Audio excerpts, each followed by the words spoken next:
Appearances can be deceiving. Sometimes when it comes to noteworthy homes, the street view draws little attention.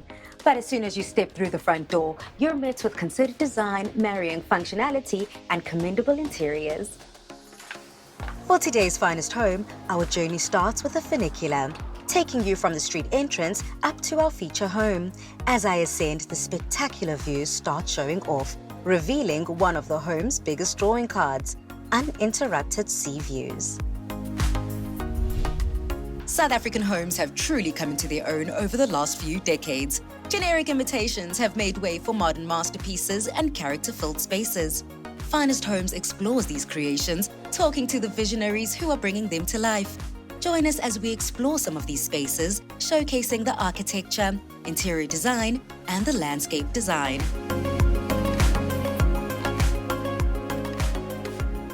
I'm your host, Balisa Dembe, and this is Finest Homes.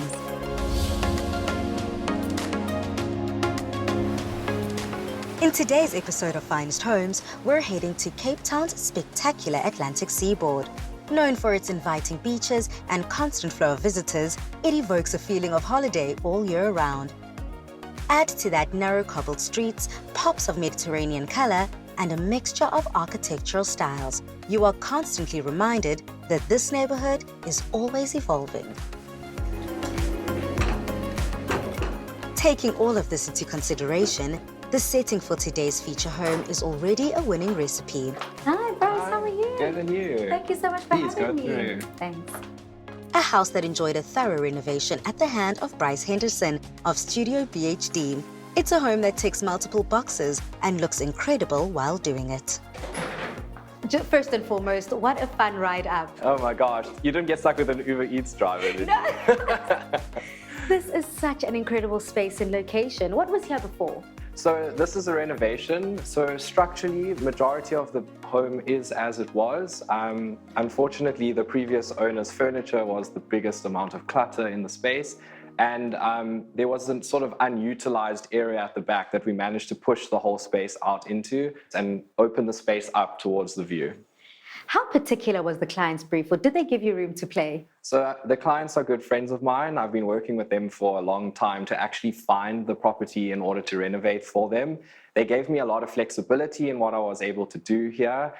They had a few small elements that they wanted me to incorporate, but the main theme throughout the property is easy flow, easy living. They're really good cooks and they love to host people. Now, with all that flexibility, what renovations did you want to see within the space? So I think for me, Palesa, the biggest thing here was to open up the space, create that function for their brief of entertaining, as well as to, again, maximize the view towards the Greenpoint Park and Stadium, as well as the Mooley Point Lighthouse, which creeps in there, which is one of my favorite little views. With knowing the clients for quite some time, we had been discussing the brief over various projects. And one of the key themes throughout the space was a clean aesthetic. We really wanted the view to shine, the contrast in colors and the elements and textures. You know, Bryce, as soon as I stepped foot through the front door, I was met with the most beautiful yet minimalistic foyer. So, Palesa, there's actually an interesting dynamic behind that minimalist foyer. Behind the slats that you walk past is actually the hidden powder room.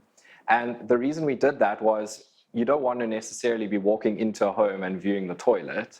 Another thing I really enjoy about the foyer is we added a reflective mirror as you walk in. What that does is when the doors open and you arrive, you get the whole view reflected behind you, sort of as like a dramatic welcome backdrop. That is so clever. And now stepping into the main living space on the top floor, the free flow of the space is remarkable. So, Palesa, that goes back to the original brief from the client. So previously with the structural changes that we did was in order to get that flow from the back kitchen all the way through to the terrace, which almost feels like an extension of the living area. Can you just talk me through the layout of the top floor? So, Palesa, part of the original brief, the whole idea was to create this flow between the back of the property and the front. So what I did was I sort of thought about it as an entertaining zone. how do you flow through a space when you're entertaining? At the back, we have a hidden scullery just around the corner where you can stack all the dirty things that you don't want your guests to see. And you then flow through into the open plan kitchen, which is obviously the dramatic backdrop to the main living area. That flows through to the dining, which kind of enters onto the more lighter area of the home, through to the living internal space, as well as the external living area, which has additional cooking facilities. So depending on where you want to entertain, if it's outdoor, indoor, the flow works really well. Additionally, on this top floor, we've located the main bedroom. Obviously, we're arriving on the top floor, it's higher up, so it utilizes the view over the pool and terrace to maximize the outlook. I love that.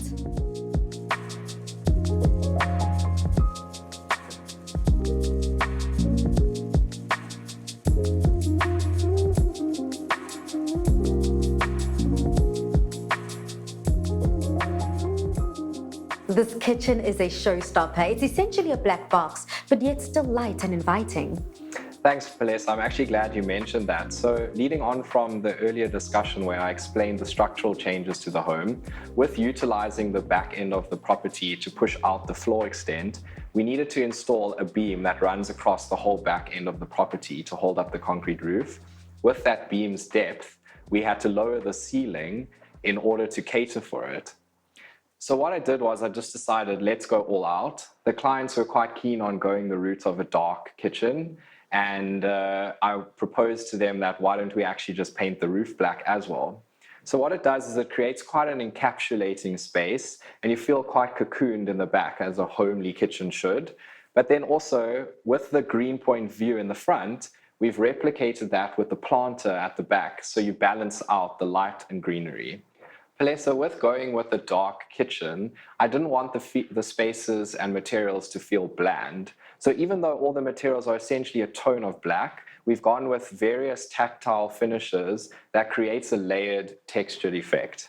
As you can see behind us, we have a satin finish on the back cupboards with a granite top. And then on the island, I've gone with a honed stone finish, which grounds and centers the space, which again helps with that flow of entertaining. Another thing, because of the black ceiling and trying to create the light feeling that you discussed, I replicated the exact size of the island with a recessed LED for function as well as aesthetics. It really does create that clean feel. I mean, the kitchen is a big feature of this open space living, yet it's not cluttered. Palesa, I think that's an important fact in an open plan living area for me when I'm designing. Here you can see we've hidden the traditional aspects of a kitchen, and we've gone one step further and actually hidden the stovetop, which is actually part of this countertop. My mind is blown. So the InvisiCook actually works on induction technology. So basically you turn it on through the drawer below and you place the pan or pot on an indicator, which we've put very secretly in the stone, and it heats up through the stone top and you can do all your cooking without having the mess. Going along with the decluttering and hidden aspect of the kitchen, we try to keep everything quite seamless. So as you can see, the handle details, which are integrated, run throughout to create the lines, and we don't have too many protruding elements in the space. You've also incorporated the use of nooks. You've got a coffee station and drink station contributing to that entertainer's lifestyle. Correct. So I think that hiding the traditional elements helps, but there's some of those spaces when you're entertaining a lot that you need access to quite quickly. So for me, it's the coffee station. Creating that harmony between integrated and hidden appliances versus the nooks that we've just discussed, I think there's a fine balance between accessibility and being able to just grab that drink or that glass that you need, as well as having the cluttered elements hidden away in the cupboards below.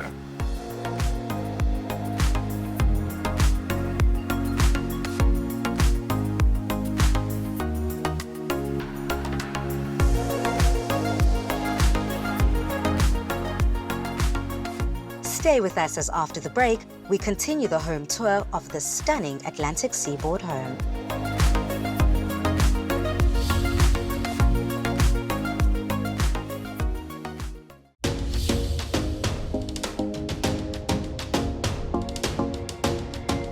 In today's episode of Finest Homes, we're visiting a renovated home at the foot of Signal Hill. With views overlooking the Atlantic Ocean, it's a house that is optimized for entertaining while making the most of its location. The creative responsible for updating this home is Bryce Henderson of Studio BHD. Before the break, we explored the sleek kitchen with its pared-back functionality. Drawn towards the expansive views, we touched on some of the standout design decisions Bryce made when it came to the dining and living room. Moving throughout the space, you're consistently drawn towards the view. I think when I was designing the space, I made sure that everything had that as the backdrop. The idea is that the cooktop and everything faces the dining room, which faces out towards the view. It goes again with that functional, entertaining space. And there also seems to be very few painted walls. So the clients weren't too keen on artwork when we were designing the space. So instead of bare walls, I layered timber slats with wallpaper to create that textured, tactile feeling. Without having artwork in the space, we also managed to create this beautiful 3D sculpture behind me, which is actually a speaker. Those are speakers. Correct. That's genius, which leads me quite swiftly onto the furniture. I mean, you have curated each room with such unique pieces. However, there is a common thread that speaks throughout the space.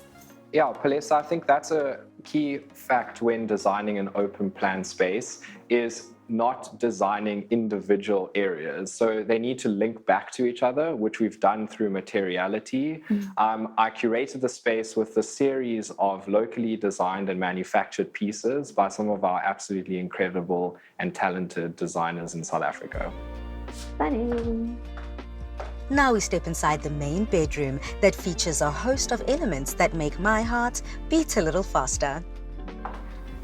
Bryce, a bedroom good enough never to leave. What was your design approach when it came to the bedroom? Alessa, one of the biggest things with this room was trying to get the bed to face the incredible view. And in doing so, that sort of led to the approach of the rest of the room. I've incorporated quite a few of the materials you've seen throughout the living space within this bedroom, again, creating the continuity and the common thread as you suggested earlier. This is such an incredible way to incorporate that open plan bathroom leading you into the bedroom without it feeling clinical.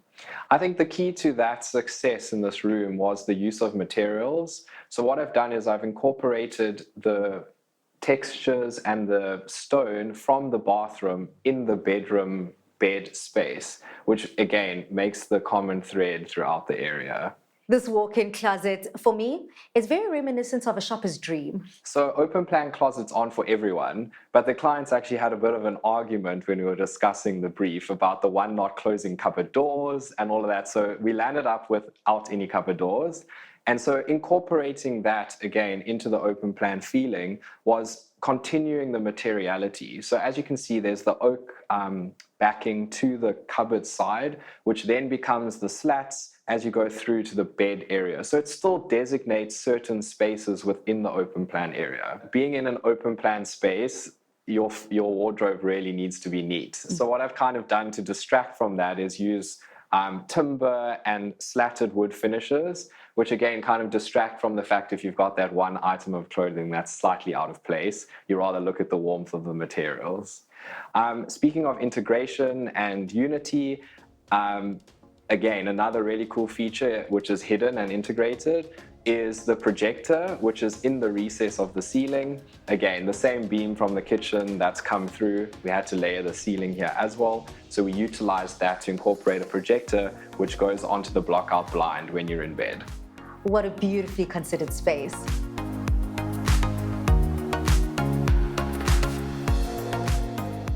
After the break, we step outside to talk about outdoor entertaining and touch on some of the design elements that make this project a finest home.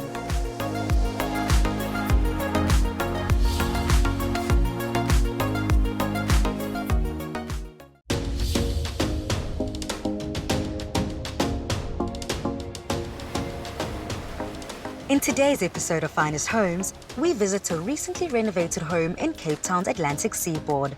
A house that enjoyed subtle changes to the exterior, but a complete overhaul when it came to the interior. Bryce Henderson of Studio BHD is taking us through some of the changes and design features he introduced for the homeowners to enjoy an elevated way of living. Before the break, we meandered through the kitchen, dining, and living areas, leading to the main bedroom with its resort-like feeling. A bedroom that uses every corner of available space while always keeping an eye on the spectacular view. Now we step outside to talk about the terrace design and elements that make for a finest home. Yeah, sure. Bryce, I love how the terrace connects the internal spaces. Thanks, Palesa. I think what I tried to do here is connect it in terms of flow as well as materiality of the space. As you can see throughout the home, the same floor finish runs internally and externally, so the materials of the external space also mimic the interior. Now, outdoor furniture tends to look really hard as it needs to be suitable for the outdoors and the conditions, yet the use of your furniture is very soft and lounge-worthy. Plus, I think outdoor furniture and its relative fabrics have come a long way in recent times. And here, what I tried to create was, again, that link between inside and outside. So I've managed to find pieces through, again, our amazing local designers that have complemented the flow of the space and created different zones of entertaining. Now, I noticed the lower level. Tell me all about it. So on the lower level, we've basically created a cinema space as well as a guest bedroom. So the idea behind that was to have a sort of zone where you could go away and recluse and have that time alone, because upstairs is really light and bright and focused towards the view. But downstairs, we were able to, again, create a cozy nook where you can take some time off, watch some series, or grab a book or whatever. How has the lower level linked to the upper floor? So on the lower level, keeping the continuity of the space, I brought through some elements in the guest bedroom that linked to upstairs. But in the cinema room, I went similar to the kitchen, all black. And when I mean black ceiling, we got black walls, black material drapes. It creates that like cozy space that you need to just focus on the TV. One of the client's requests, amongst all the other custom furniture we have, is a side table that slots over the couch that's big enough for a pizza box. So in the sort of cinema space, we also have another coffee nook with a little bar station. So when you're down there enjoying your Netflix, you don't need to go upstairs to make a coffee. Now, with the lighting, you've really considered the way people live.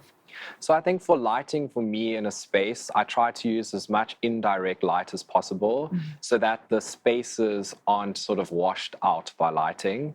Some of the key functional lighting in this space is the directional track light that takes you through the living area. It basically runs from the kitchen all the way out and kind of leads your eye to the view. Other cool lighting is obviously, like we discussed in the kitchen, it's the recessed lights that are the same size as the island.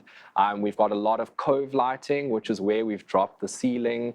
We sort of have a glow of light up between the dark ceiling and the light ceiling, which again enhances that effect. And I've also introduced slat lights. So in between some of the oak slats that you've seen in the bedroom and the walk-in area, the slats pick up the rhythm of the lighting and vice versa. So it all works quite well and creates a sort of task light effect as opposed to lighting the whole space. We light similar areas instead. You're an advocate for custom and built-in furniture and, of course, those reflective surfaces. Palesa, I think in a luxury home, having furniture off the shelf doesn't necessarily always fit the exact measurements of a space.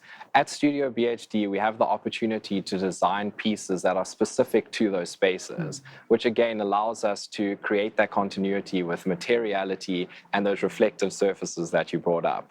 In this house in particular, we've used reflective surfacing to mimic the view from the front when you're looking back into the property. So you'll see what we've done is we've placed mirrors in clever locations to expand the view of this beautiful green points. I've definitely noticed that visual illusion within the house. But finally, when it comes to design, allocation of the budget, how does it work? Thank goodness you didn't ask about the budget. Palesa, in terms of allocation of budget, I think for me a key focus in a renovation in particular is the kitchen. As you can see, the kitchen here is quite a focal point, and without it and the budget allocated to it, it would have been quite a letdown to the space. Additionally to the kitchen, I'd say your next sort of hierarchy in terms of budget allocation would definitely be your bathrooms. As they say, a kitchen and bathroom sells a home at the end of the day. And in your opinion, what makes a fine home? Palesa, I think for me, the definition of a fine home is an articulated, textured, and layered space. I'll cheers to that.